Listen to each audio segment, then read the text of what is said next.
नमस्कार साथियों, मैं सनत वाजपेयी आप सबका स्वागत करता हूं अचीवर ऑनलाइन क्लासेस में।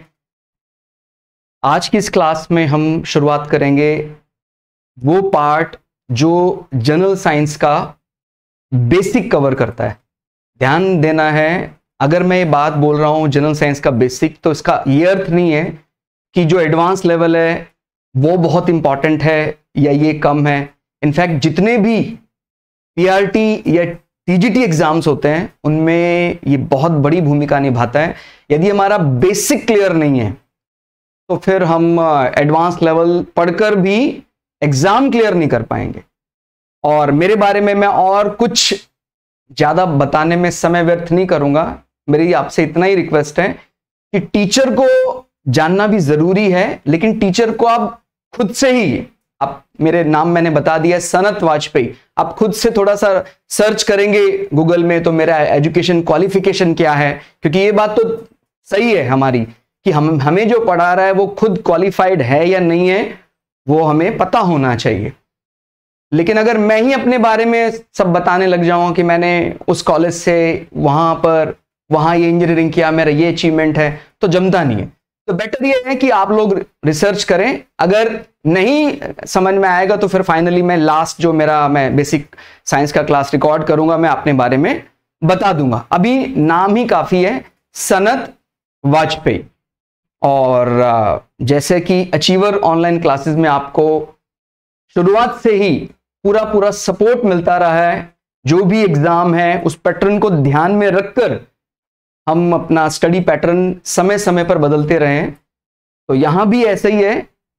हमने जो ये क्लास रिकॉर्ड की है, यानी स्पेशली मैं जो आपको पढ़ाऊंगा, वो जनरल साइंस का बेसिक कवर करेगा। बेसिक का अर्थ क्या होता है, उसको कैसे समझे।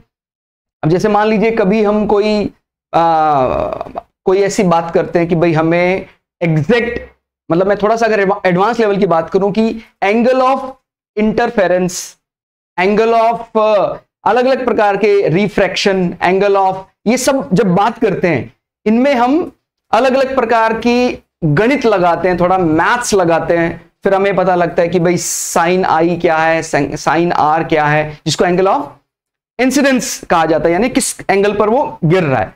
वो थोड़ा सा हमें गणित रिफ्रैक्टिव इंडेक्स के बारे में बताया जाता है। लेकिन ये बात तो तब समझ में आएगी ना जब हमें पहले ये पता होगा कि what is lens, what is mirror, या व्हाट इज कन्वेक्स। बड़ा दुख होता है जब हम कॉन्वेक्स को क्रैम करने की कोशिश करते हैं। मतलब शायद बहुत कम लोग होंगे जो कॉन्वेक्स को कन्वेक्स के रूप में याद कर सकते हैं, या हिंदी में इसको क्या बोलते हैं, उत्तल। क्लियर हो गया। यानी उत्तल का अगर अपने को मतलब समझ में आ जाता है, यानी इसको मैं संधि विच्छेद करके बता रहा था, उ जमा तल, अगर हमें यह मतलब समझ में आ जाता है तो हमें कन्वेक्स लेंस या उत्तल लेंस का काम भी याद रखने में बहुत आसानी होगी। अभी दिक्कत क्या हो रहा है, हमने उसको कंस्ट्रक्शन उसका क्या है वो समझा ही नहीं है। ठीक हो गया। तो हम उस प्रकार से कवर करेंगे, और मैं बहुत ज्यादा विश्वास से आपको बात बता रहा हूं। मेरा जितना भी 15 साल का मैंने अनुभव लिया है, उसी विश्वास से आपको बता रहा हूं कि यदि आपने ये फॉलो किया, निश्चित रूप से आप अपना एग्जाम क्रैक कर लेंगे। और एक चीज और, स्कूल कॉलेज में जो पढ़ाई होती है और जो कंपटीशन की तैयारी के लिए पढ़ाई होती है, आप जानते हैं बहुत बड़ा अंतर होता है। स्कूल कॉलेज में हम ज्यादातर सब्जेक्टिव लंबे लंबे आर्टिकल या कुछ पैराग्राफ भरने के लिए प्रिपरेशन करते हैं, बट यहां हमें टू द पॉइंट पता होना चाहिए। अगर क्वेश्चन आ रहा है कि आंख का जो लेंस है उसका एवरेज फोकस कितना होता है, तो वहां पर आप कोई पैराग्राफ या ऐसे नहीं लिख सकते हैं। आपको एग्जैक्ट पता होना चाहिए कि वो कितना सेंटीमीटर होता है, आई का नॉर्मल जो या एवरेज फोकल लेंथ कितना होता है। तो ये सारी बातें, यानी जो हमने कॉलेज स्कूल में पढ़ा है वो ज्यादातर सब्जेक्टिव चीजों को ध्यान में रख के बनाया गया। यहां हम ऑब्जेक्टिव को ध्यान में रखकर कवर करेंगे। इसीलिए जो टोटल मटेरियल है जो वहां पर हमने, अगर उसको स्कूल कॉलेज में 100% हमने अगर साइंस में जो लिखा है उसमें से हमें यहां पर राइटिंग में केवल 15 to 20% में काम चल जाएगा। लेकिन वो सारा क्या है, हमारा क्रीम पार्ट है। वो सारा वही पार्ट है जो हम पेपर में पूछा जाता है, इंपॉर्टेंट पार्ट है। क्रीम से एक बात और, यहां क्वेश्चन एक और याद आया, कभी भी ये क्वेश्चन आ जाए, दूध में से जब हम मक्खन निकाल लेते हैं, यानी दूध में से क्रीम निकाल लेते हैं, तो उसकी डेंसिटी बढ़ जाती है कि घट जाती है? हमें लगता है भाई ये तो बहुत नॉर्मल सा क्वेश्चन है, सब लोग जवाब दे देंगे, और मैं श्योर हूं इस क्वेश्चन का जवाब आप लोगों को कमेंट सेक्शन में देना है, और मैं श्योर हूं आधे से ज्यादा लोग गलत जवाब देंगे। मैं आपको अगली क्लास में बताऊंगा इसका आंसर। जब भी हम दूध में से मक्खन निकाल लेते हैं, ठीक हो गया, तो उसकी डेंसिटी, जिसको घनत्व बोलते हैं, निकालने के बाद बढ़ जाता है कि घट जाता है? थोड़ा सा हिंट मैं आपको दे रहा हूं, जो हमने निकाला है उसका संबंध एक प्रकार का, वो जो क्रीम है वो ऑयल पार्ट है, ठीक हो गया। बाकी आप लोगों को खुद कैलकुलेट करके कमेंट सेक्शन में जवाब देना है कि क्या होगा। इसी प्रकार के डेली रूटीन के यही बेसिक जनरल साइंस कवर करता है, तो वो ही ज्यादा, उसका बड़ा ब्रॉड दायरा उसका ज्यादा है। इनफैक्ट हम ये भी कह सकते हैं भाई अगर हमें बेसिक ही पता नहीं है तो एडवांस लेवल क्या समझ में आएगा? हमें रिफ्लेक्शन की डेफिनेशन नहीं पता है तो एंगल ऑफ रिफ्लेक्शन क्या कवर करेंगे हम? ठीक हो गया। तो शुरुआत कर रहे हैं। इसमें हम पहली चीज, और मैं आपको फिर से ये बात बोल रहा हूं, यहां पढ़ने के बाद अगर आपका ध्यान से बोर्ड पर है, आपको फिर नहीं पढ़ना पड़ेगा, यानी एटलीस्ट इस टॉपिक को तो आपको दोबारा नहीं पढ़ना पड़ेगा कि भाई लेंस क्या होता है, मिरर क्या होता है, आपको बहुत अच्छे से आ जाएगा। ठीक हो गया। तो ये आप जानते हैं ऑप्टिक्स में आता है, जिसको प्रकाशीय माना जाता है, मोस्ट इंपॉर्टेंट टॉपिक है। प्रकाश के ऐसे तो बहुत अलग अलग सेक्शन है। अगर हम प्रकाश के क्वेश्चन की बात करें तो यह भी क्वेश्चन बनता है कि भाई कौन सी लाइट ग्रीन हाउस इफेक्ट बढ़ाने में सबसे ज्यादा रिस्पॉन्सिबल है, कौन सी लाइट है जो नाइट विजन में काम आती है। ये सब भी लाइट वाले चैप्टर के ही हैं। बाकी आंख का कौन सा पार्ट डोनेट किया जाता है, ये सब भी लाइट के चैप्टर में या ऑप्टिक्स के चैप्टर में ही आते हैं। तो उसमें पर्टिकुलर कौन सा टॉपिक आज हम समझ लेंगे अच्छे से, यानी इससे रिलेटेड कोई भी क्वेश्चन आ जाए तो हम उसको छोड़ने वाले नहीं है। ठीक हो गया। तो ऑप्टिक्स में अगर हम एक सब सेक्शन बनाते हैं तो वो है लेंस और मिरर। बायलैंग्वेज रहेगी क्लास, और मैंने कोशिश की है कि हर लाइन को दोनों ही भाषा में लिखा जाए। कोई अगर बहुत ही कॉमन शब्द है तो वो तो चलता है। ठीक हो गया। अब मैं एसपी साहब को मैं पुलिस महाधीक्षक नहीं लिखूंगा, वो तो आप समझ ही लेंगे। यानी कुछ ऐसे वर्ड्स हैं इंग्लिश के जो बहुत ज्यादा कॉमन हो गए हैं, तो उसको तो बताने की कोई खास आवश्यकता नहीं पड़ेगी। अदरवाइज लगभग सभी लोग, चाहे आपका मीडियम इंग्लिश हो या हिंदी हो, दोनों ही मीडियम वाले बड़ी आसानी से समझ लेंगे। ठीक हो गया। लेंस को अगर हम एक लाइन में क्लियर करना चाहिए, इसे हमने कोशिश की है कि ये बेशक से हम एक क्लास की फॉर्म में कवर कर रहे हैं, बट ये क्या है, ये सब भी क्वेश्चंस के रूप में, ये जो हमने पॉइंटर लगाए हैं, अगर आप लोग भी कॉपी में कभी नोट करें, नोट्स बनाएं, तो कंपटीशन के जो नोट्स है वो तो वन लाइनर बनते हैं, एक लाइन में वो क्लियर हो गया।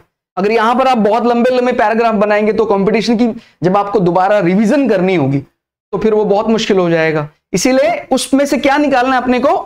क्रीम निकालना है। दूध में से अपने को क्या निकालना है? मक्खन निकालना है। तो हमने वो ऑलरेडी आपके लिए थोड़ा सा काम आसान कर दिया है। जब भी कभी बात करता है लेंस, हिंदी इंग्लिश में लेंस ही बोलते हैं, तो लेंस को एक लाइन में समझे तो क्या है? It is a transparent medium. ये पारदर्शी माध्यम है जहां पर घनत्व बदल सकता है, या और थोड़ा टेक्निकली जाते हैं, जहां रिफ्रैक्टिव इंडेक्स, अपवर्तनांक बदल सकता है। इसी कारण से प्रकाश अपने मार्ग से भटक जाएगा।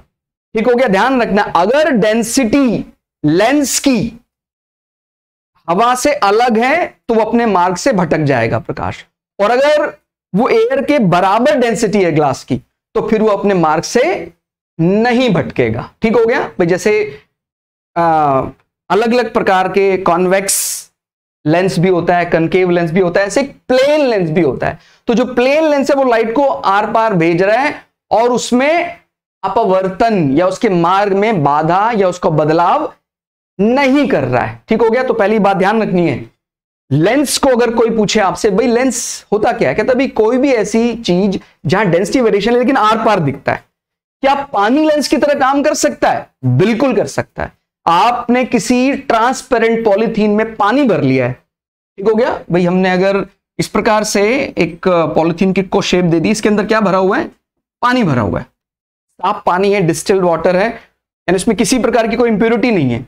तो जब हम इसको सनलाइट के सामने ऐसे रखेंगे तो ये सनलाइट को क्या करने की कोशिश करेगा, कन्वर्ज करने की कोशिश करेगा, प्रकाश को इकट्ठा करने की कोशिश करेगा, क्योंकि लेंस, इस लेंस को प्रॉपर हमने कोई शेप दिया है, हमने जो इसको स्फेरिकल शेप दिया है, जो गोलाकार भी माना जाता है, उसको यहां तकनीकी रूप से क्या नाम दिया जाता है, सुनने में अजीब लगता है, लेकिन ज्यादातर साइंस के शब्द जो हमें बहुत ज्यादा टेक्निकल लगते हैं, उसकी अगर मीनिंग समझ में आ जाए तो आपको एक नॉर्मल भाषा का शब्द लगेगा। जैसे उत्तल, हमें क्या लग रहा है उत्तल की एक बहुत ज्यादा इसके अंदर कोई तकनीक छिपी हुई है, लेकिन अगर इसका संधि विच्छेद कर देंगे तो आपको तुरंत समझ में आ जाएगा कि उत्तल या कन्वेक्स का मतलब क्या होता है। ठीक हो गया। तो क्या एग्जाम में आ जाए कि जिस चीज का हम लेंस बनाते हैं, एक प्रकार का वो ध्यान रखना है, मिट्टी से ही मिलने वाला वो सिलिका है, जो आपको पता है कांच बनाने के लिए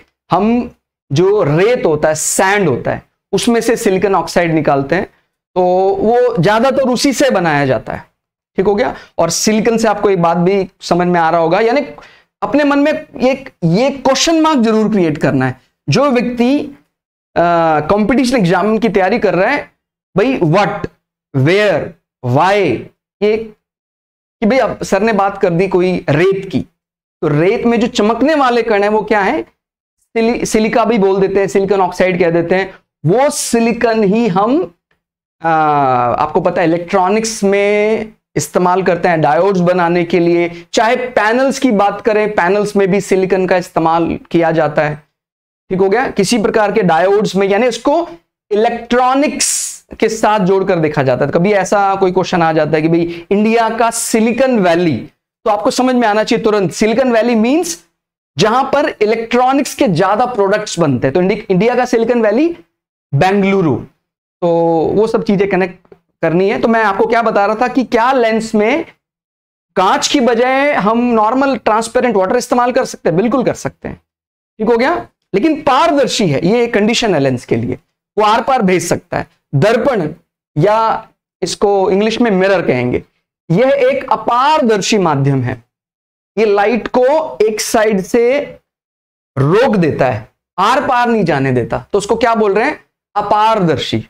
आपने स्कूल कॉलेज में जब 5th 6th क्लास में कुछ और भी पढ़ा होगा, एक ऐसा मीडियम भी होता है ना वो उसको पारदर्शी कह सकते हैं ना अपारदर्शी, तो उसको क्या बोलते हैं, पारभासी। ठीक हो गया। यानी एक प्रकार का ओपेक, उसमें ऐसा लगता है लाइट तो आ सकती है लेकिन विजिबिलिटी नहीं है, दिखाई नहीं देगा, धुंधला कांच। या किसी कागज में हम कुछ ऑयल पेंट कर देते हैं, तेल लगा कागज, तो कभी आपको कहे कि भाई वो किस परिभाषा में आएगा, वो लाइट को तो आने देता है लेकिन हमारी विजिबिलिटी, कोई व्यक्ति खड़ा है उस कांच के बाहर, वो दिखाई नहीं देगा। ठीक हो गया। तो वो एक प्रकार का इन दोनों का मिला जुला रूप कह सकते हैं। अपने को अगर एग्जाम में क्वेश्चन आ जाए सिंपल, ये लाइन का मतलब क्या, एक प्रकार का question, mirror is based on which principle, या mirror is doing their action by non transparent, इनको नॉन ट्रांसपेरेंट होना चाहिए, उसी एक्शन से वो काम करेगा। यानी मिरर का जो रिफ्लेक्स एक्शन है वो तभी काम कर सकता है जब वो नॉन ट्रांसपेरेंट होगा। ठीक हो गया। ये अगर नॉन ट्रांसपेरेंट नहीं है तो वो लाइट उसके आर पार निकलने की कोशिश करेगी।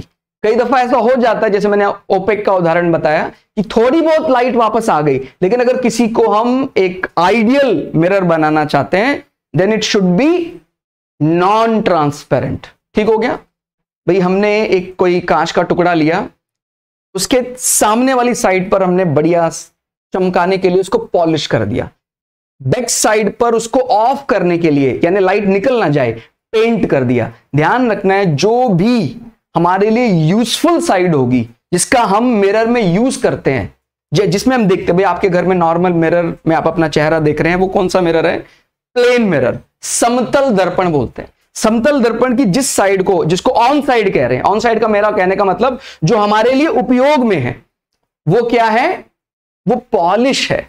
बैक साइड पर हमने उसको ऑफ करने के लिए, ऑफ साइड क्या है, वो पेंट साइड है, उसका हम मिरर केस में या दर्पण के लिए उपयोग नहीं कर सकते हैं। ठीक हो गया। अभी जैसे आपको याद आ रहा होगा, जैसे इस प्रकार की डॉट्स देते हैं, तो जब ऐसी लाइन दिखाएंगे किसी मिरर में तो मीन्स ये क्या है, ऑफ साइड, यहां खड़े होंगे तो दिखाई नहीं देगा। और ये वाली क्या है, ऑन साइड, यहां खड़े हैं तो दिखाई देगा। अभी इतना तो समझ में आ गया, लेकिन अभी भी हमें डाउट है कि what is convex and what is concave. Convex और कनकेव ये समझ में नहीं आता, और ये बहुत मतलब कई लोगों को तो क्लियर है, मतलब मैं सबको नहीं कह रहा हूं, लेकिन फिर भी अगर एक कॉमन उसकी बात करते हैं तो अपने अनुभव से मैं ये चीज तो जान गया हूं कि हमने इसको बड़ा कठिन बना लिया, जो बहुत सरल था बहुत कठिन बना लिया। अगर उत्तल लेंस समझ में आ भी जाता है, फिर उत्तल दर्पण नहीं समझ में आता है। मतलब कॉन्वेक्स लेंस अगर आ भी गया समझ में, तो कनकेव मिरर समझ में नहीं आता है। तो पहले हमें इसकी कंस्ट्रक्शन समझनी है, दिखने में कैसा है, उसके बाद इनकी वर्किंग खुद ब खुद समझ में आ जाएंगी। तो आप लोग जो भी जनरल साइंस का बेसिक क्लियर करना चाहते हैं, उनका इमेजिनेशन बहुत एडवांस होना चाहिए। मतलब वो उस चीज को इमेजिन कर पाए बढ़िया से। अगर उसकी इमेजिनेशन बढ़िया है तो फिर वो किसी भी चीज से बहुत बढ़िया तरह से वो कनेक्ट कर पाएगा। और अगर इमेजिनेशन में कुछ दिक्कत आ जाती है तो जो मैं बोल रहा हूं हर चीज को मैं ड्रॉ नहीं कर पाऊंगा, फिर वो भूल जाएगा। ठीक हो गया। तो उत्तल का सिंपल मतलब क्या है, कॉन जमा वैक्स। सिंपल आपको पता है साइंस में ज्यादातर शब्द जो है वो या तो ग्रीक लैंग्वेज के हैं या लैटिन। आपको पता है ग्रीक यानी यूनानियों की भाषा, और लैटिन यानी रोम की भाषा या रोमन लैंग्वेज ऐसा भी कह सकते हैं। तो जो भी आपने अलग अलग बायोलॉजी में भी बहुत टर्म्स आएंगे अलग अलग प्रकार की, वो भी या तो ग्रीक वर्ड है या वो लैटिन वर्ड्स हैं। ठीक हो गया। तो ये भी आपके, ये सब चीजें आप अपने इसमें नोट करते रहना, ये सारे चीजें आपके लिए वैल्यूएबल हैं। जो भी बातचीत में हम कोई मजाक की दृष्टि से भी आपको लग रहा है वो भी हमारे लिए वैल्यूएबल है। ठीक हो गया। एरिस्टोटल आपको पता है, इसको बायोलॉजी का एक प्रकार से पितामह भी कहा जाता है। तो जीव विज्ञान का जनक कह लें आप उनको। वो अरस्तु का संबंध कौन से देश से था बातचीत में अभी हमने बताया, वो ग्रीक लैंग्वेज ग्रीस कंट्री की है, और ग्रीस कंट्री हिंदी में यूनान, तो वो यूनानी था। ठीक हो गया। तो इस प्रकार की बातचीत का बहुत ध्यान रखना है। ऊ जमा तल, ठीक हो गया, यानी तल के ऊपर में जो भी उभार लिए हुए जो भी सरफेस, अब आपको ऑब्जर्वर कौन है आप, जब भी कोई सतह आपको सामान्य से उभरा हुआ दिखाई देगा तो आप तुरंत पहचान जाएंगे कि ये कन्वेक्स है, यानी हमारे लिए जो यूजफुल साइड है। इस बात को ध्यान रखना है। जैसे मैंने अभी मिरर आपके सामने रखा था, ये हमारे लिए यूजफुल साइड नहीं है, ये हमारे लिए यूजफुल साइड है अंदर वाली। और ये क्या है, गहरा, अंडर द सरफेस, या it is like a cave, concave. तो जब भी कभी हमें सतह के अंदर दिखाई दे, ऑब्जर्वर के लिए जो सरफेस यूज करने के लिए कहा जा रहा है वो अंडर द सरफेस है, तो वो कॉनकेव होगा। ठीक हो गया। ये पूरा इसके अंदर जितने भी शब्द हैं वो आपके लिए वैल्यूएबल है। आप इसका स्क्रीनशॉट ले सकते हैं, जैसी मर्जी भी इस्तेमाल, ये सारे शब्द आपके लिए एग्जाम में बहुत हेल्पफुल है। ठीक हो गया। तो अंडर द सरफेस यानी चम्मच, आपने चम्मच ली, क्वेश्चन भी आता है पेपर में, चम्मच की अंदर वाली साइड। ठीक हो गया। अंडर द सरफेस, सतह के नीचे। ये अगर एग्जाम में आ जाए कौन सी है जिससे आप खाना उठाकर खाते हैं, ये कॉन केव। हिंदी में कहें तो अवतल, तल यानी जमीन, अव का मतलब नीचे। ठीक हो गया।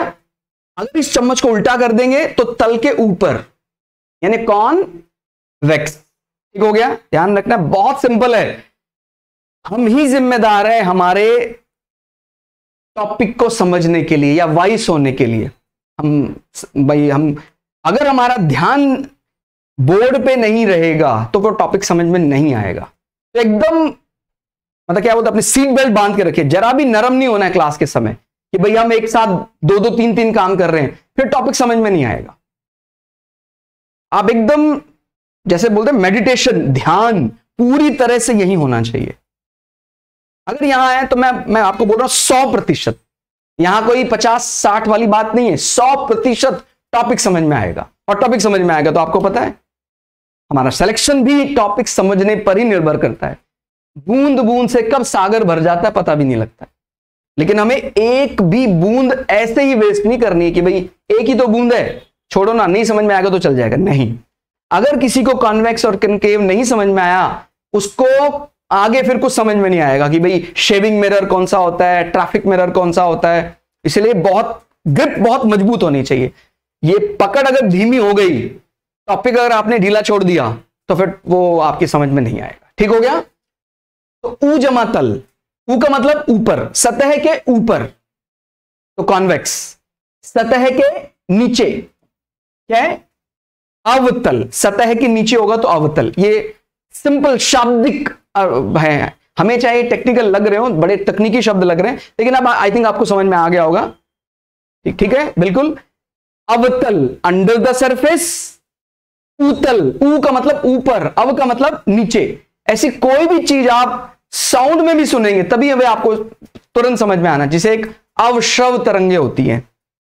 अवश्रव, ठीक हो गया भाई। जैसे एक तो होता है अल्ट्रासाउंड, एक होता है इंफ्रासाउंड।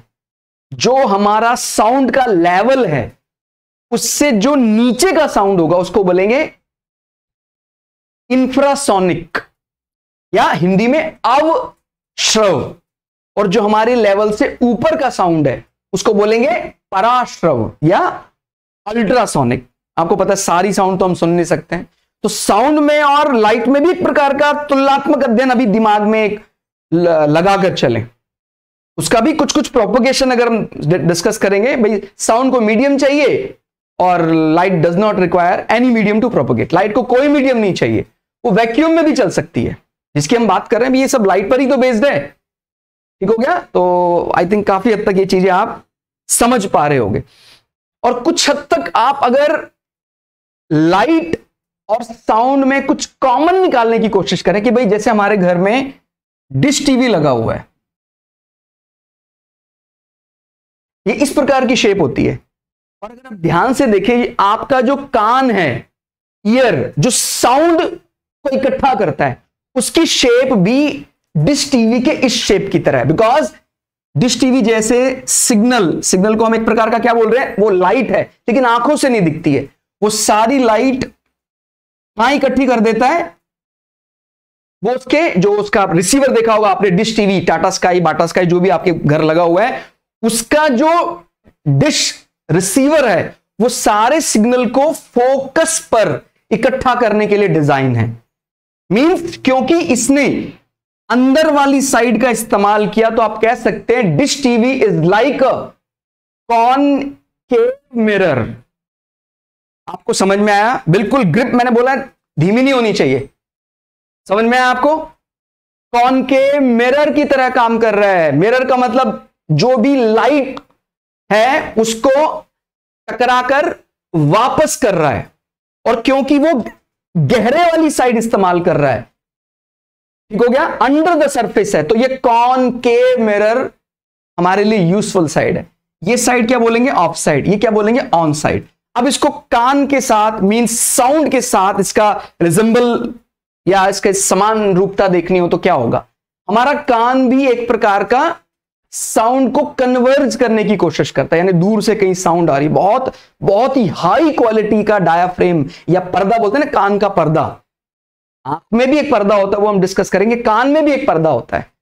वो डायाफ्रेम जरा सा भी साउंड होता है तो उसको वो हिलने लग जाता है, वाइब्रेट करता है, और वो सिग्नल ऑप्टिकल, जैसे आंखों में ऑप्टिकल नर्व सेल्स होते हैं, यहां पर वो साउंड वाइब्रेशंस होती है जो कहां तक पहुंच जाती है? हमारे ब्रेन तक। लेकिन सारी वाइब्रेशंस इलेक्ट्रिकल इंपल्सेस में ही कन्वर्ट होकर ब्रेन तक पहुंच सकती है। बिकॉज ब्रेन को केवल कौन सी सिग्नल रिसीव हो सकते हैं? Electrical impulses. सुनने में अजीब लगता है, हमारा दिमाग केवल इलेक्ट्रिसिटी से ही बात कर सकता है, उसको कोई मतलब नहीं है बाहर का विजन कैसा है, बाहर की लाइट कैसी। उस लाइट को आपको पता होगा, हमारी आंख में भी एक डायाफ्रेम हम मानते हैं, पर्दा, आंखों का पर्दा, रेटिना। रेटिना के पीछे ऑप्टिकल नर्व सेल्स होते हैं जो उन ऑप्टिकल सिग्नल्स को इलेक्ट्रिसिटी में कन्वर्ट कर देते हैं। बहुत मतलब इलेक्ट्रॉन वोल्ट में होता है, बहुत माइनर सा वो, और वो कहां पहुंचता है, हमारे ब्रेन तक पहुंचता है। ठीक हो गया। नर्वस सिस्टम आपको पता है उसी इलेक्ट्रिकल इंपल्सेस पर काम करता है। क्लियर हो गया। तो आपको कनेक्ट होना पड़ेगा, ऐसा नहीं कि मैं बस इतना ही जानता हूं उसके आगे मुझे पता नहीं है। बेसिक साइंस का मतलब है कि जो जो बेसिक टर्म्स हम सोच रहे हैं वो सारे आपको क्वेश्चन कहीं से भी निकल सकता है। तो ऐसा नहीं 10 पेज पढ़ लिए हो गया, जो भी आसपास आप सुन रहे हैं, जैसे मैंने बोला अभी आपको, तो यहां भी क्वेश्चन बन गया कि brain works on which type of signals. हमारा जो मानव मस्तिष्क है वो किस प्रकार के सिग्नल पर काम करता है। वो ध्वनि पर काम कर रहा है, वो प्रकाश पर काम कर रहा है, वो विद्युत पर काम कर रहा है, तो विद्युत पर काम कर रहा है वो। ठीक हो गया। इसलिए अपने आप को सीमा में नहीं बांधना है, लिमिट में नहीं बांधना है कि भाई मैं बस लाइफ में इतना ही, ऐसा नहीं है। बेसिक कवर कर रहे हैं तो सब पता होना चाहिए। व्हाट इज नर्वस सिस्टम, उसका भी बेसिक आइडिया हम आपको देंगे। तो अभी आपको समझ में आया। अगर मैं कान का डिश के साथ, it is like a dish, मेरा कान भी एक प्रकार का डिश टीवी है। डिश टीवी मींस इसका रिसीवर इसके अंदर है, पर्दा तो उसके अंदर है, लेकिन जो साउंड को इकट्ठा करने वाला पार्ट है ये बाहर है। देन आप ये भी कह सकते हैं मेरे कान का जो ये हिस्सा है बाहर वाला, इसको मैं कह सकता हूं ये एक प्रकार का कॉनकेव मिरर की तरह ही साउंड को कन्वर्ज कर रहा है, साउंड को इकट्ठा कर रहा है। साउंड गिरती है, जैसे साउंड को इकट्ठा करके कहां भेज रहा था, फोकस पर, तो हमारे इनर ईयर में वो साउंड को डालने की कोशिश करता है। ये तो एक बहुत ही सिंपल सामान्य सा व्यक्ति भी समझ सकता है। भाई कान का मतलब है साउंड को इकट्ठा करना। और आप चाहें तो एक्सपेरिमेंट करके भी देख सकते हैं। आपको बहुत दूर की आवाजें सुननी हो, भाई आपका कई दफा के लोगों को इसमें बहुत आनंद आता है, भाई कोई दूर का व्यक्ति क्या बोल रहा है मैं सुनना चाहता हूं, तो आप सिंपल कोई जैसे तेल वाली कीप होती है, आपने देखा होगा तेल डालने वाली बड़ी कीप अगर आपको मिल जाती है 2, तो उसको अपने कान में अटैच करके दूर कहीं से साउंड आ रहा है वहां लगाइए। आपको हैरानी होगी, आपकी सुनने की जो क्षमता है करीब करीब 5 गुना से ज्यादा बढ़ जाएगी। आपको बहुत छोटी छोटी सी वाइब्रेशंस, हल्का हल्का बहुत दूर कोई चिड़िया बोल रही है वो भी सुनाई देने लग जाएगा, बिकॉज आपने अपना जो साउंड को कन्वर्ज करने का एरिया बढ़ा दिया, तो ज्यादा साउंड आप रिसीव कर पा रहे। लेकिन वो हमारे लिए फिर इनप्रैक्टिकल हो जाता है। इतने बड़े बड़े कान लेकर आप कहां घूमेंगे। लेकिन किसी को लग रहा होगा फिर भगवान ने इतने बड़े कान बनाए क्यों नहीं। भगवान ने जो अंग बनाया है अगर वो एनाटॉमिकली सही साइज उसका है, कोई ऐसा बर्थ में कोई ऐसी समस्या नहीं है, तो एकदम सही उसका आकार है। उसके लिए इसके साथ ज्यादा चेंजेस नहीं करने चाहिए। अगर हमने इसका ज्यादा चेंजेस करे तो फिर हमें कई प्रकार के हार्मोनिक डिसऑर्डर हो सकते हैं। ठीक है, वो हार्मोन्स भी आप समझते होंगे, एक प्रकार का वो प्रोटीन ही होता है जो नेगेटिव भी हो सकता है पॉजिटिव भी हो सकता है। जैसे खुशी वाला हार्मोन मुझे खुशियां देता है और मैं डर गया हूं, भ्रम हो गया है, तो इस प्रकार के ड्रग्स होते हैं एक प्रकार का, ये पॉजिटिव और नेगेटिव ड्रग्स होते हैं, हार्मोन्स जो हमें डिप्रेसिव भी कर सकते हैं, डरा सकते हैं। तो वो सब मस्तिष्क का खेल है। ये बहुत, इसकी तुलना किससे करते हैं, सुपर कंप्यूटर। मस्तिष्क बहुत ही कम वॉटेज में दुनिया का सबसे एफिशिएंट सुपर कंप्यूटर है। तो अभी आपको ये बात, ये रिजम्बल समझ में आया, ये समान रूपता समझ में आई। ठीक हो गया। खाने का चम्मच वाली बात कि खाने की चम्मच के अंदर वाली साइड अवतल है, बाहर वाली साइड उत्तल है। हम मैच पिच और ज्यादा एग्जांपल ले रहे हैं ताकि कोई गलती की गुंजाइश अब ना रहे। अगर अभी भी गलती की गुंजाइश है फिर तो ये क्या है, ये दम, मतलब भगवान ने तो पूरा ही दिया है लेकिन इसमें हमने केवल कुछ डस्ट ही भरा है, हमने कुछ इसमें बढ़िया कभी सोचने की या सीखने की कोशिश नहीं करी। अभी तो मैंने बहुत ही सिंपल लेमन लैंग्वेज में आपको समझाने की कोशिश की है। बहुत ही सामान्य कोई व्यक्ति जो साइंस का ABCD जानता है वो भी इसको समझ सकता है। बहुत सिंपल एग्जांपल कि भाई हमने कोई मैच पिच की बात की, भाई मैच चल रहा है हमारे आसपास, तो ये मैच पिच ऐसी होती है गोलाकार, ODI वनडे इंटरनेशनल क्रिकेट चल रहा है, अंदर आप अंदर बैटिंग कर रहे हैं। आप अपने आप को इमेजिन करो, आप ये अंदर बैटिंग कर रहे हो। जब आप अंदर से पिच को ऑब्जर्व करोगे तो अंदर से आपको कौन सी वाली साइड नजर आ रही है, मेरी बात ध्यान से समझना है, ये वाली साइड दिखाई देगी आपको अंदर से। ठीक हो गया, अंडर द सरफेस। तो जब आप किसी गोलाकार सतह के अंदर चले जाते हैं तो वो क्या हो जाता है, कनकेव हो जाता है, या हिंदी में अवतल, अंडर द सरफेस, दबा हुआ हिस्सा दिखेगा। और जब बैट्समैन आउट हो गया, बैक टू पवेलियन, वापस अपने टेंट में चला गया, अब वो इस पिच को देख रहा है तो कैसा है वो, अबव द सरफेस। तो आप देख रहे हैं ऑब्जर्वर अलग अलग जब साइड खड़ा होता है तो उसको वो सतह अलग अलग दिखाई देती है। जैसे ये जब मैं क्लास ले रहा हूं, ये बोर्ड है, हालांकि मैं इतना, मेरे बाइसेप्स तो नहीं है, इतनी ताकत नहीं है मेरे, बट फिर भी इमेजिन करने में क्या जाता है। इमेजिनेशन तो एक ऐसी कला है जिसमें आदमी कुछ भी इमेजिन कर सकता है। ठीक हो गया, अभी मैं यूनाइटेड स्टेट्स ऑफ अमेरिका का सबसे पावरफुल हो गया, तो उसका भी आनंद इमेजिनेशन से लिया जा सकता है। तो अभी देखिए, मैं अगर एक पंच डिजिटल बोर्ड पर मारता हूं, मैं इतना ताकतवर नहीं, बट फिर भी, तो ये अंदर की तरफ धंस जाएगा। अभी अंदर की तरफ धंस गया तो फिर ये क्या है, अंडर द सरफेस, यानी ये अवतल बन गया। और अगर हम इसको बैक साइड, इसके पीछे वाले साइड जाके देखेंगे तो पीछे जो आदमी खड़ा होगा कहेगा अरे ये तो उभर गया। तो जो पीछे वाले व्यक्ति को है वो ब्लैक बोर्ड या व्हाइट बोर्ड या डिजिटल बोर्ड कैसा दिखाई देगा, इसको पंच करने पर पीछे वाले जो इसकी बैक साइड पे खड़ा है वो कहेगा कि ये तो ऊतल हो गया पीछे से, लेकिन मेरे साइड से अवतल हो गया है। तो जो सरफेस, जो चम्मच एक तरफ ऑब्जर्वर के लिए, ऑब्जर्वर का मतलब उसको ऑब्जर्व करने वाला, देखने वाला, अवतल है अगर चम्मच का ये वाला सतह है, तो दूसरी साइड दूसरे व्यक्ति के लिए क्या है, ऊतल। तो जो भी साइड हमारे लिए यूज होगी उसी का क्वेश्चन एग्जाम में आएगा और आपको अंतर करना है। ठीक हो गया। अब जैसे यहां उत्तल भी है, अवतल भी है,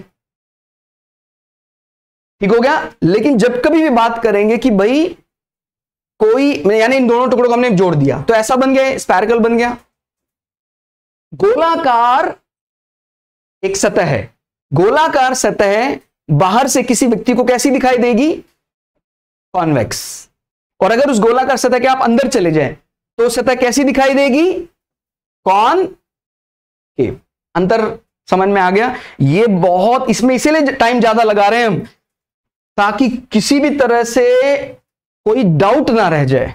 ये कई लोगों को बहुत इसमें सीरियस डाउट रहता है, भाई कन्वेक्स कनकेव क्या क्या। सिंपल है, convex means above the surface, ऊतल, तल के ऊपर। कूड़े का ढेर दिखा आपको सड़क पे, वो क्या है, ऊतल।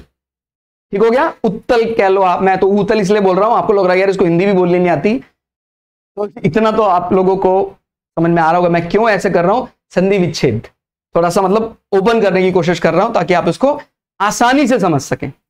अवतल, तल के नीचे, मैंने बोला ना अव शब्द कहीं भी इस्तेमाल होगा, अवश्रव तरंगे यानी लेवल के नीचे वाला साउंड। ठीक हो गया। तो अब आपको कंस्ट्रक्शन ज्यादातर लोगों को क्लियर हो गई होगी। ठीक है, आगे बढ़ते हैं।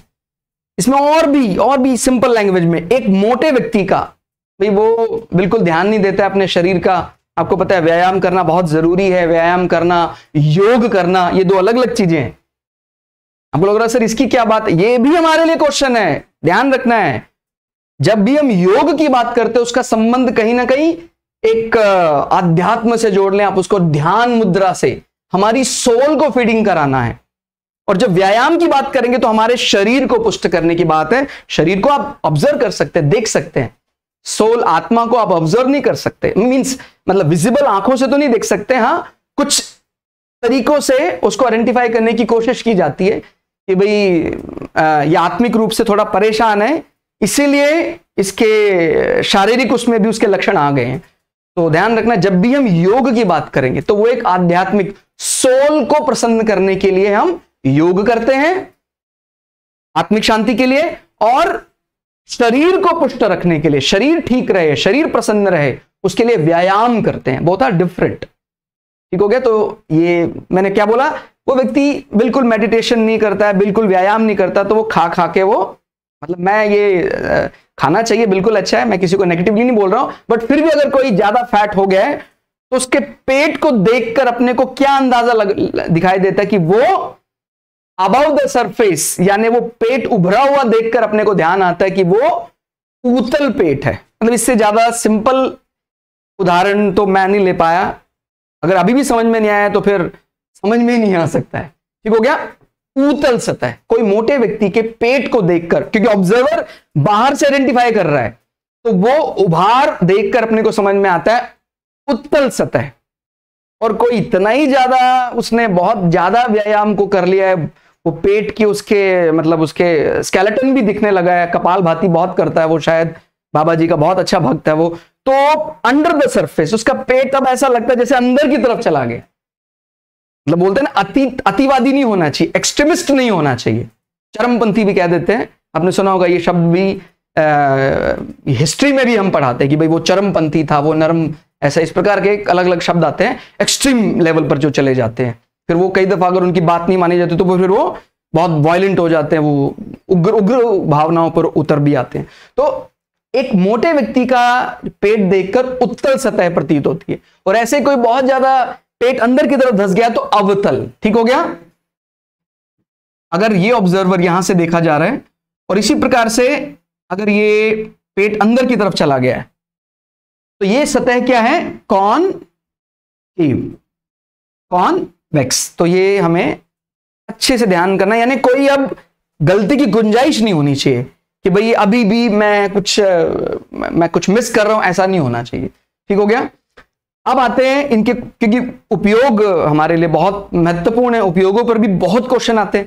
ये सब भी क्वेश्चन ही है, हमें ध्यान रखना, अभी तक जो बातें चल रही सब क्वेश्चन ही हैं। यहां पर एक एक बात चाहे कोई मजाक में भी कनेक्ट की जा रही है वो भी क्वेश्चन है।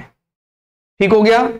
अब बात आई है, कोई भी डॉक्टर, ईएनटी डॉक्टर, डेंटिस्ट, कोई भी डॉक्टर, अब आप कई तो ऐसे भी है जैसे मैंने ईएनटी डॉक्टर बोल दिया उसी में टेंशन में आ जाएंगे।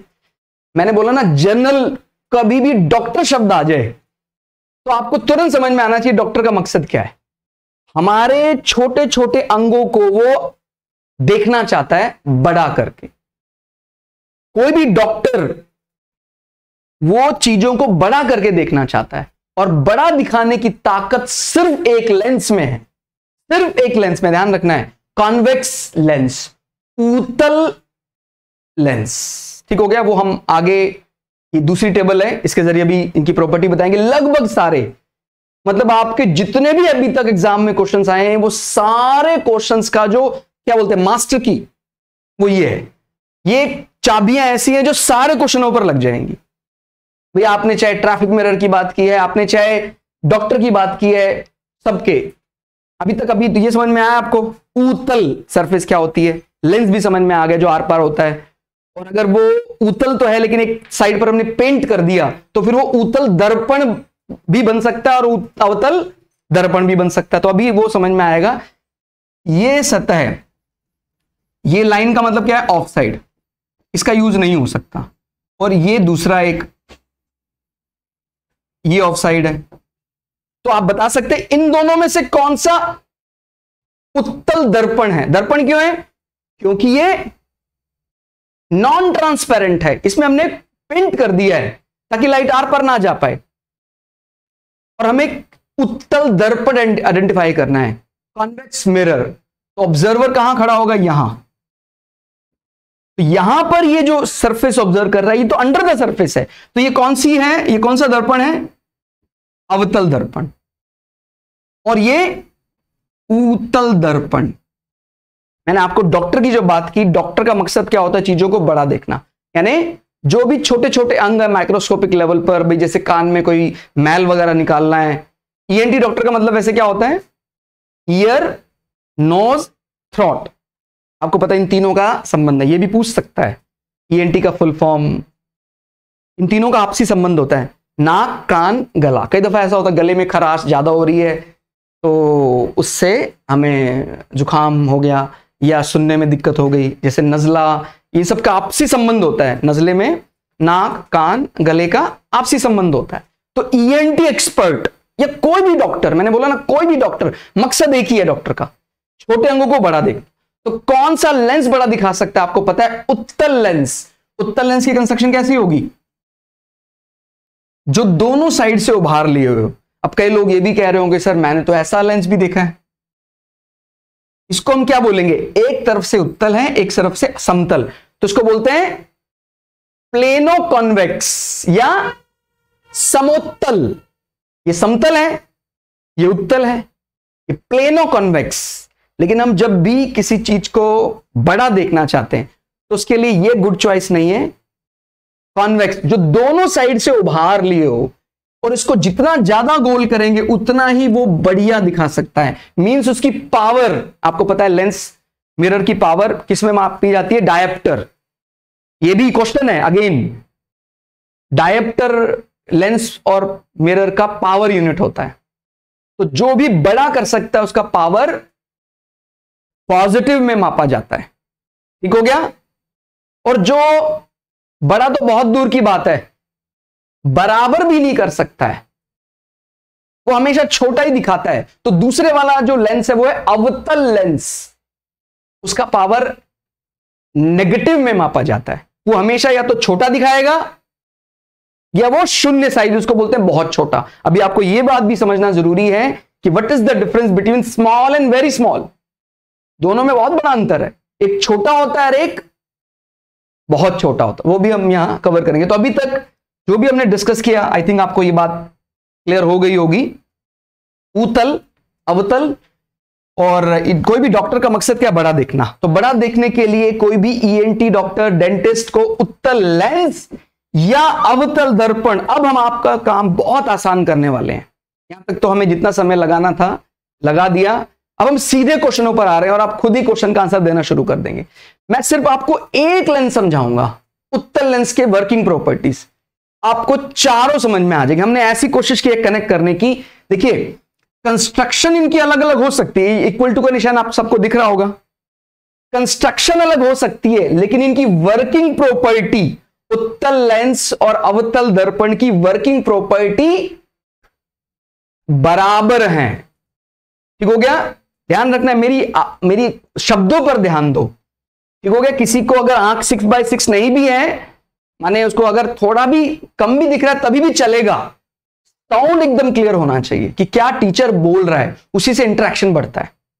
ये लोग केवल नोट्स बनाने में लगे रहते हैं। नोट्स बनाना बाद का विषय है, दिमाग पर लिखना जरूरी विषय। बिकॉज आपको एग्जाम में नोट्स तो अलाउड नहीं है, बट दिमाग अलाउड है। तो दिमाग में आप जो जो छापेंगे सब वहां लिख सकते हैं। तो सब चीजें जो बातचीत में आ रही, दिमाग में उसको कैप्चर कीजिए। ठीक हो गया?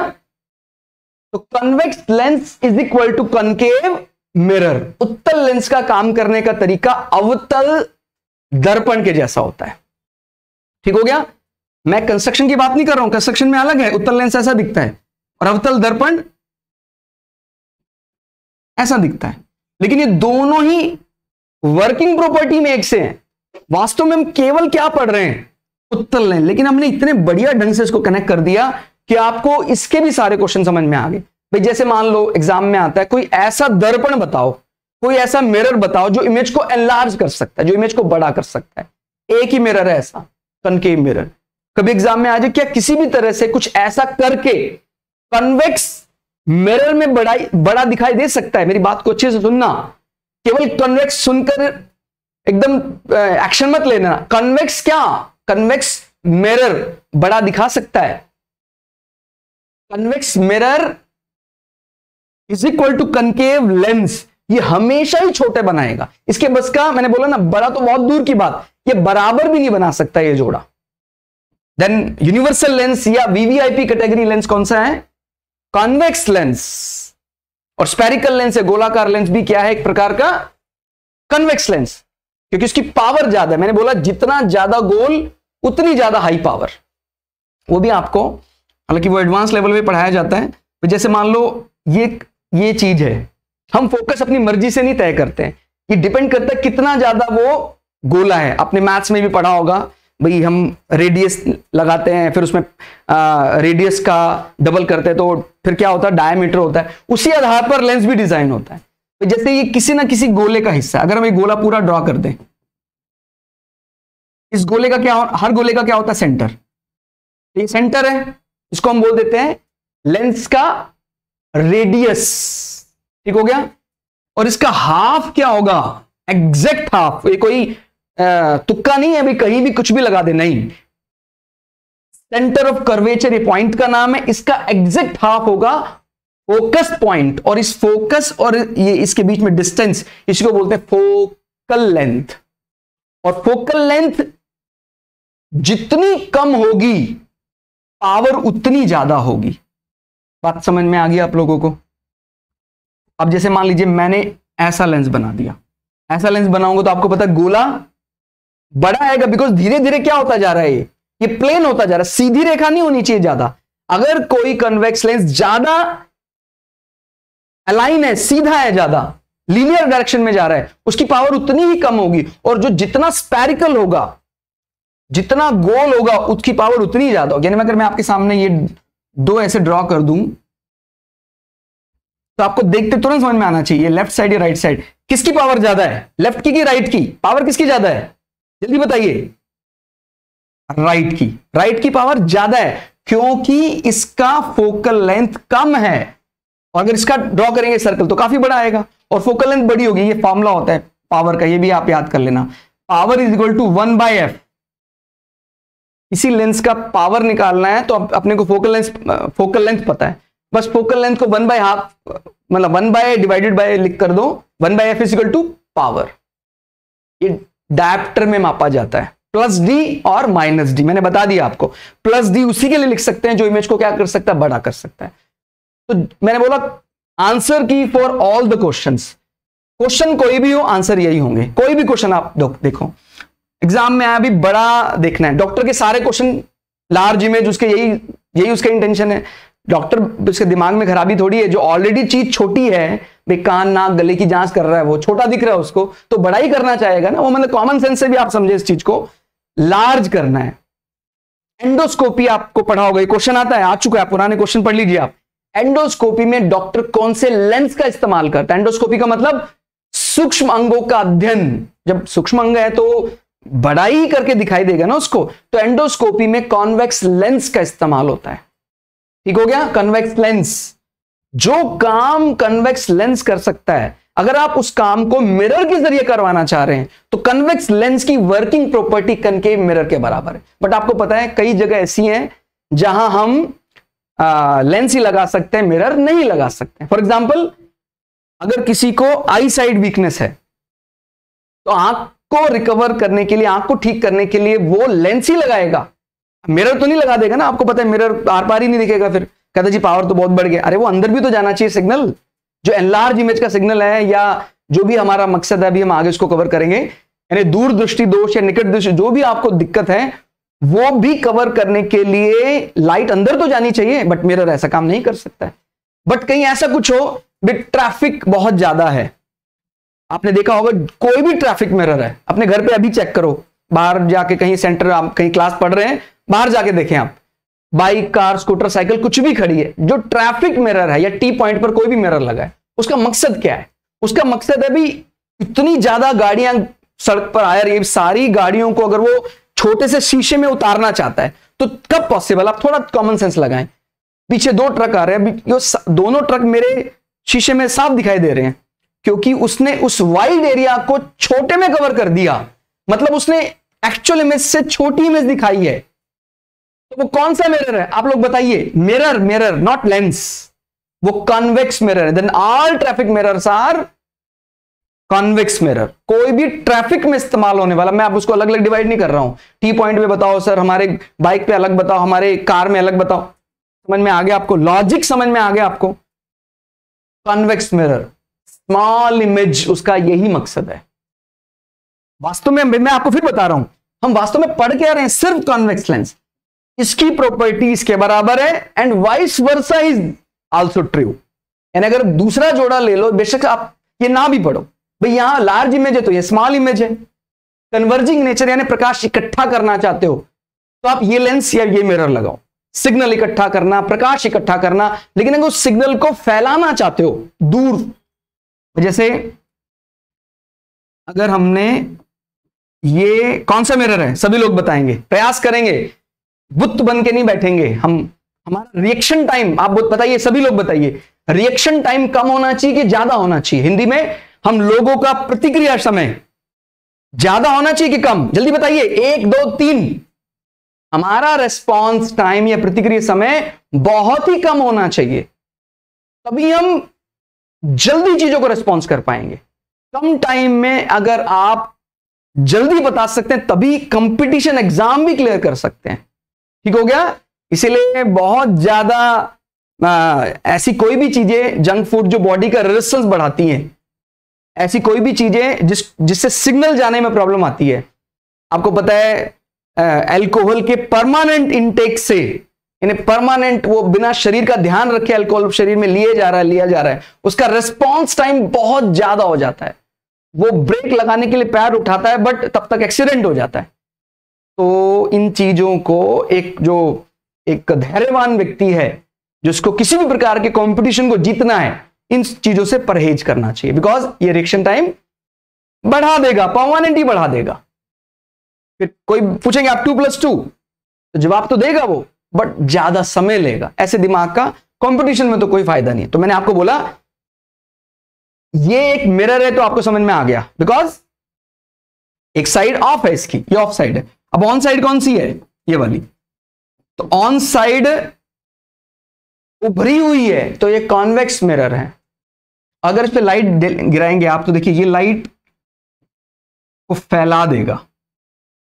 एक प्रकाश की बीम डालेंगे ना, फैल जाएगी ज्यादा। तो इसका नेचर क्या है? डाइवर्जिंग, प्रकाश फैलाना। कौन से मिरर से? कॉन्वेक्स मिरर से। ऐसे प्रकाश इकट्ठा करना है आपको।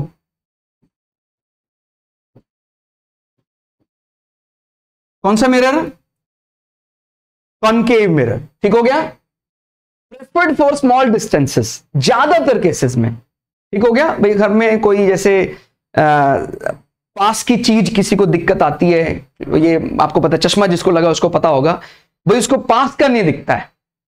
ठीक हो गया? जिसको पास का नहीं दिखता है उसको, थोड़ा ट्रिकी है, ध्यान दीजिएगा, जिसको पास का नहीं दिखता उसको बोलते हैं दूर दृष्टि दोष, हाइपरमेट्रोपिया।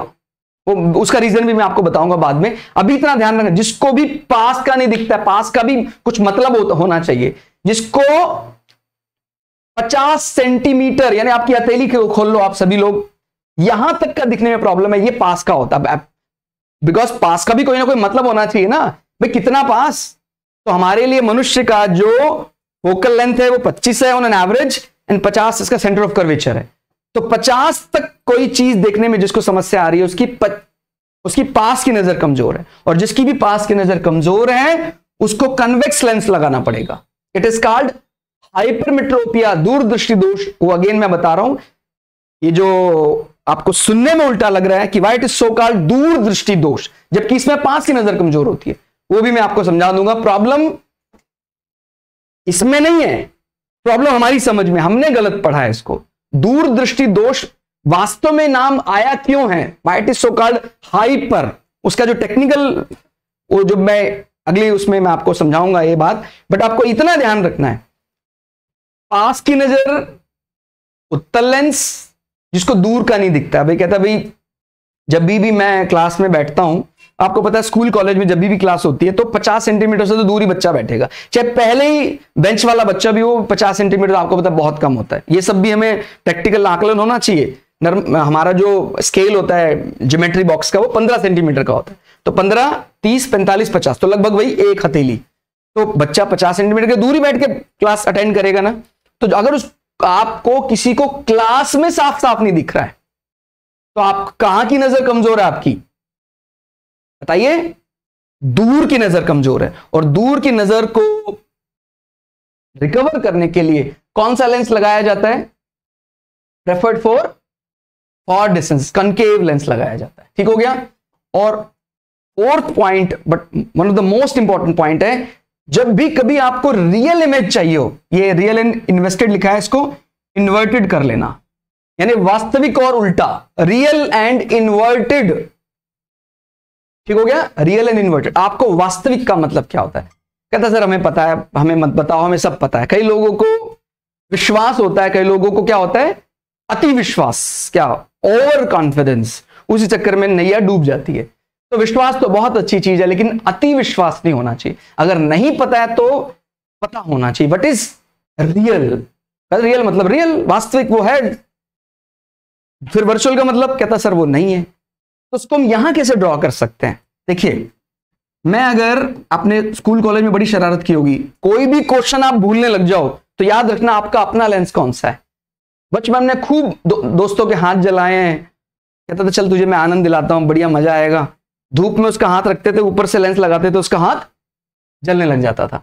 तो ये जो हमने बचपन के आनंद लिए, बच्चों का फेवरेट लेंस है कन्वेक्स लेंस। उसको बच्चे को अगर आप कनकेव लेंस दे दो तो बिल्कुल आनंद नहीं आएगा, कहता क्या बकवास लेंस, खराब लेंस दे दिया मेरे टीचर ने या मेरे भाई ने, खराब लेंस है, इसका कोई यूज नहीं, जबकि वो भी कहीं ना कहीं पर्पस यूज हो रहा है। बट बच्चों का फेवरेट लेंस मींस हम जब बच्चे में, हम तो मतलब आप भी, अभी भी मैं तो बच्चा ही मानता हूं सबको, क्योंकि ज्यादा जल्दी वृद्ध होने का कोई फायदा नहीं है। ठीक हो गया? यानी उम्र से हो सकते हैं वयोवृद्ध, लेकिन मानसिकता से हमेशा लर्निंग एबिलिटी नहीं खोनी चाहिए। चाहे मैं 90 साल का वृद्ध भी हूं, तभी भी मैं बच्चे की तरह सीखना चाहता हूं, तो फिर वही आदमी कुछ सीख सकता है। और किसी को लगना नहीं सर मुझे सब कुछ आता है, वो या तो मतलब वो या तो मूर्ख है, या वो मूर्ख दूसरों को बना रहा है। बात समझ में आ गई? बिकॉज फुल स्टॉप तो कभी लग ही नहीं सकता है। तो आपको बात याद रखनी है, रियल एंड इन्वर्टेड, वास्तविक और उल्टा। जब भी कभी हम, वास्तविक इमेज का मतलब है आप किसी का हाथ जला रहे हैं, कागज जला रहे हैं, तो वो डॉट, एक डॉट दिखता है आपको, आप करके देख सकते हैं उत्तल लेंस में, आप किसी के हाथ पे एक बिंदी दिखेगी, लेकिन ये वर्चुअल इमेज में नहीं दिखेगी। यानी जो इमेज पर्दे पर उतारी जा सकती है, स्क्रीन पर उतारी जा सकती है, दीवार पर उतारी जा सकती है, आपकी स्किन पर उतारी जा सकती है, वो रियल इमेज है। इसकी बजाय ये वाला लेंस ले लो। सब लोग बताएंगे कौन सा लेंस है, जल्दी बताइए। अवतल लेंस। ये प्रकाश को इकट्ठा नहीं कर सकता है, ये प्रकाश को उल्टा डाइवर्ज। तो क्या यहां पर कोई कागज रखोगे जल जाएगा? नहीं जलेगा। प्रकाश कहीं मिल रहा है आपको, दिख रहा है कहीं प्रकाश मिलता हो? नहीं। बट इट सीम्स लाइक, ऐसा लगता है, ऐसा वर्चुअली आभास होता है।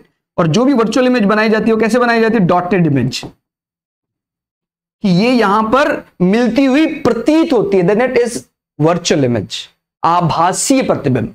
और ये क्या है? वास्तविक। भाई वास्तव में प्रकाश मिल रहा है। समझ में आया अभी आपको? तो वास्तविक प्रतिबिंब दुनिया में कौन सा लेंस बना सकता है? एक ही लेंस बना सकता है, उत्तल लेंस। और कौन सा दर्पण बना सकता है? अवतल दर्पण। क्वेश्चन आ जाए, क्या कभी किसी प्रकार से हम कोई तिकड़मबाजी लगा के कनकेव लेंस से रियल इमेज बना सकते हैं? नेवर, कभी भी नहीं। कन्वेक्स मिरर से रियल इमेज बना सकते हैं? कभी भी नहीं। ध्यान रखना है, इनके केस में पॉसिबल है, because it is universal lens. उसका एक एक्सेप्शनल केस है, वो मैं आपको बताऊंगा, लेकिन इसमें तो कभी भी रियल इमेज नहीं बनाई जा सकती। तो मोटी टर्म आपको समझ में आ गई। इनकी जो भी प्रॉपर्टी जो आपके क्वेश्चंस का आंसर देंगी वो ये लिखिए। और वास्तव में हमने सिर्फ ये पढ़ा है अभी, इससे हमने इसको कनेक्ट कर दिया और इसका उल्टा यहां दूसरी टेबल में लिख दिया। तो लगभग सारे ही क्वेश्चन जो भी आप देखेंगे एग्जाम में अब तक आए हुए हैं, सबके आंसर आपको इन्हीं से मिल जाएंगे। तो अब हम थोड़ा सा, ये 2-3 क्वेश्चंस हैं, इनको भी देख लेते हैं भाई किस प्रकार के क्वेश्चंस पेपर में आए हुए हैं। आप लोगों ने करे भी होंगे। घड़ी शायद है घड़ी ठीक करने वाला व्यक्ति, घड़ी ठीक करने वाला व्यक्ति कौन से लेंस का इस्तेमाल करता है? उत्तल लेंस।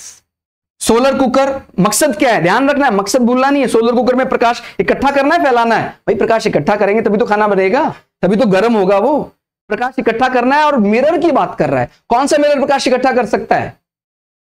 अवतल दर्पण। कौन सा लेंस प्रकाश इकट्ठा कर सकता है? उत्तल लेंस। तो अच्छे दिमाग एकदम ओपन रखना है। सोलर कुकर में उत्तल लेंस या अवतल दर्पण। जैसे अगर सोलर कुकर की बात करें, सोलर कुकर में हमने ये लेंस लगा दिया और यहां पर अंदर साइड ऐसे मिरर लगा दी और यहां पर एक कटोरी रख दी।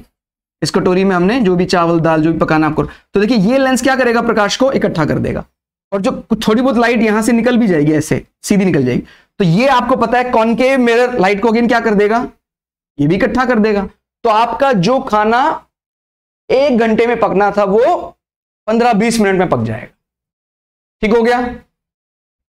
फिर कार, बाइक, साइकिल, बस, कोई भी, मैंने बोला ना all traffic mirrors are convex mirror, उत्तल दर्पण।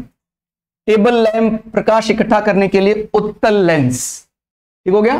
ध्यान रखना है, उत्तल लेंस इक्वल टू ये जो अवतल लेंस है, इसको क्या करना है? अवतल दर्पण। कभी भी इकट्ठा करने की बात आएगी तो आपको गलती नहीं करनी है। उत्तल लेंस इज इक्वल टू अवतल दर्पण। कभी भी कुछ ऐसी कहे भी, हमें लाइट को इकट्ठा करना है।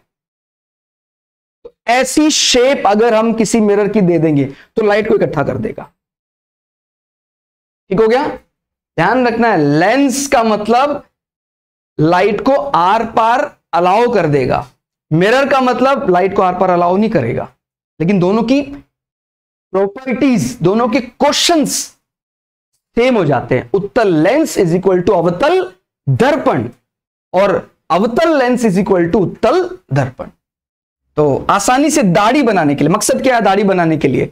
छोटी चीजों को बड़ा देखना या बड़ों को छोटा देखना। भाई अब जैसे शेविंग करते हैं, सुबह हो सकता है लाइट डिम रहती हो, लाइट नहीं रहती हो, तो हमने मोमबत्ती में भी अगर शेविंग करनी है तो बड़ी आसानी से हो जाएगी अगर मार्केट से स्पेशल टाइप का मिरर लेकर आए हैं।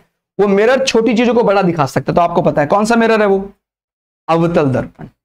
अवतल लेंस और उत्तल दर्पण हमेशा आभासी और सीधा प्रतिबिंब बनाते हैं। मैंने आपको ये पुराने स्लाइड में भी बताया था, अभी भी ये ध्यान रखना है, इसके लिए पॉसिबल नहीं है। अवतल लेंस और उत्तल दर्पण हमेशा छोटा दिखाते हैं, इसके लिए कभी भी बड़ा या बराबर बनाना पॉसिबल नहीं। वास्तविक प्रतिबिंब, आपको पता है आग जलानी है यदि आपको, तो आग कब जल सकती है? जब प्रकाश वास्तव में मिलेगा या केवल प्रतीत होगा? वास्तव में मिलेगा। तो वास्तव में मिल रहा है, वो काम कौन कर सकता है? उत्तल लेंस और अवतल दर्पण। तो आग जलाना है तो वो वास्तविक इमेज है, वो रियल इमेज है। तो आग भी कौन से लेंस जला सकता है? उत्तल लेंस या अवतल दर्पण से भी आप आग जला सकते हैं। एक सूक्ष्मदर्शी यानी छोटी चीजों को बड़ा करके देखने वाला में कम फोकस दूरी का उत्तल लेंस प्रयोग होता है। बिकॉज मैंने बताया अभी आपको, फोकस दूरी कम होगी तो पावर ज्यादा होगी। ठीक हो गया? अब हम आते हैं ह्यूमन आई के ऊपर, मनुष्य की आंख के ऊपर आते हैं, और ये हम कंटिन्यू डिस्कस करते रहेंगे। ये इसी क्लास का एक्सटेंशन है। ज्यादा जल्दी करने में हमारे कई टॉपिक मिस हो सकते हैं या उसी प्रकार पढ़े जाएंगे फिर जैसे नॉर्मली हम स्कूल कॉलेज में पढ़ते आए हैं। मतलब बिना आनंद के अगर हम पढ़ेंगे तो फिर वो वेस्ट हो जाएगा। पढ़ाई समय एकदम आत्मविभोर होकर पढ़ना चाहिए, कब 1 घंटे निकल के पता भी नहीं लगा। ठीक हो गया? तो आज हमने उत्तल लेंस और अवतल दर्पण, ये किसी भी प्रकार का कोई भी ऐसा क्वेश्चन जो लेंस से रिलेट करता है, मिरर से रिलेट करता है, वो जानने का प्रयास किया। अगली क्लास में, इसी क्लास का एक्सटेंशन है वो ह्यूमन आई, यानी वो भी ऑप्टिक्स के अंडर ही आता है। क्या क्या ह्यूमन आई के पार्ट एग्जाम में पूछे जाएंगे, क्या डोनेट किया जाता है आंख का पार्ट, कितनी देर तक डोनेट किया जा सकता है, आंख का काला भाग क्या है, मतलब anatomically it should B black in colour. वो अलग बात है, आपने देखा होगा ब्राउन भी होता है, किसी की आंखें भूरी होती है, नीली होती हैं, हरी होती है, बट हमें बाय द बुक चलना है या बाय द हार्ट चलना है? हमें बाय द बुक चलना है। कहता है मैं तो दिल के हिसाब से चलता हूं, फिर आपका कुछ होने वाला नहीं है। ध्यान रखना है, एनाटॉमी एक शास्त्र है जिससे अंगों का अध्ययन किया जाता है। तो it should B black in colour, but कुछ थोड़ा बहुत अगर डिफॉर्मेशन हो जाता तो चल जाता, बट बहुत ज्यादा अगर डिफॉर्मेशन है फिर हमें कुछ और अतिरिक्त एड्स की जरूरत पड़ती है उनको प्रोटेक्ट करने के लिए। यानी नीली आंखें, हरी आंखें एनाटॉमिकली ज्यादा करेक्ट नहीं मानी जा सकती हैं, उनको यूवी प्रोटेक्टर्स या इस प्रकार की चीजों का ज्यादा सहारा लेना पड़ सकता है। आपने देखा होगा फॉरेनर्स जब आते हैं कभी ज्यादा ही वो यूवी, यानी अडेप्टिव हमारी तो आंखें, हम तो हरियाणा राजस्थान इस एरिया में रहते हैं तो तापमान 50 डिग्री के आसपास भी पहुंच जाता है। बिना चश्मे के भी हमारे तो चाचा ताऊ या हम खुद भी रेगिस्तान में भी टहलते हैं, कोई ज्यादा इतना फर्क नहीं पड़ता है। बट जो यूरोपियंस हैं, कोई अमेरिकन वहां के नेटिव यहां आते हैं, उनको ये लाइट बर्दाश्त नहीं होती है, तो उनको स्पेशल प्रोटेक्टर लगाने पड़ते हैं। तो ये सब चीजें हम डिस्कस करेंगे नेक्स्ट क्लास में। आज के लिए इतना ही। क्लास आपको कैसी लगी कमेंट करके जरूर बताइएगा, और जितना ज्यादा आप इस क्लास को शेयर करेंगे उतना ही ज्यादा हमारा भी मनोबल बढ़ेगा और हम आपको और बढ़िया क्रीम देने की कोशिश करेंगे। मिलते हैं अगली क्लास में, तब तक के लिए जय हिंद, जय भारत।